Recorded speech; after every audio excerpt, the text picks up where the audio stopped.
4 দিন পর স্বাভাবিক হতে শুরু করেছে খাগড়াছড়ির জনজীবন। আরো জানাতে সরাসরি যোগ দিচ্ছেন নুরুসফা মানিক। মানিক,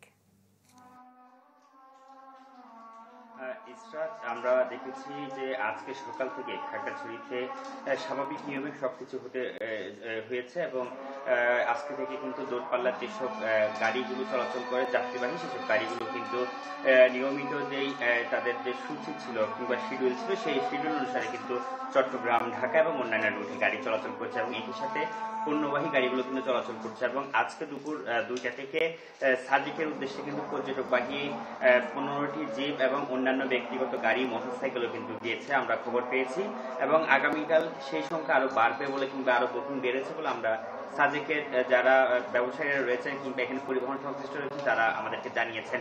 পর্যটন সংশ্লিষ্ট ছাড়াও কিন্তু অন্যান্য খাত যা রয়েছে খাগড়াছড়ি বাজারের ব্যবসা প্রতিষ্ঠান থেকে শুরু করে অন্যান্য যে কার্যক্রম সেটিও আমরা দেখেছি যে নিয়মিত ভাবে কিন্তু আজকে চলেছে এবং শহরের বেশ কিছু অলিগলিতে আমরা দেখেছি বাজারে বসেছে লোকজন কিন্তু স্বাভাবিক নিয়মে এসে চলে গেছেন এবং তবে কিন্তু 144 ধারা এখনো কিন্তু পুরোপুরিভাবে বাতিল না হওয়া কিংবা শিথিল না করার প্রশাসন থেকে এখনো কিন্তু শহরের বিভিন্ন গুরুত্বপূর্ণ পয়েন্টগুলোতে, আমি যদি একটু বলি, মহিলা কলেজ কিংবা ইয়ংডো বুদ্ধিবিহারের মোড়, তারপর হচ্ছে শাপলা চত্বর, চেঙ্গিও স্কোয়ার, এইসব জায়গাগুলোতে কিন্তু যে নিরাপত্তা চৌকিগুলো বসানো হয়েছিল সেগুলো কিন্তু আছে। তবে নিরাপত্তা বাহিনীর সদস্যরা সেখানে কিন্তু থাকলেও কিন্তু তারা কিন্তু যে অন্যান্য সময়ের মতো যে মানুষের চলাফেরা যে গতিবিধি রেখেছিল সেটি কিন্তু আজকে নেই। তবে তারা কিন্তু নিরাপত্তার কাজে নিয়োজিত রয়েছে এবং জেলা প্রশাসকও বলেছেন তারা কিন্তু পরিস্থিতি পর্যবেক্ষণ শেষে তারা কিন্তু একটি সিদ্ধান্ত নেবেন। তো সবকিছু মিলিয়ে ছিল আমার কাছে খাগড়াছড়ি থেকে খবরাখবর।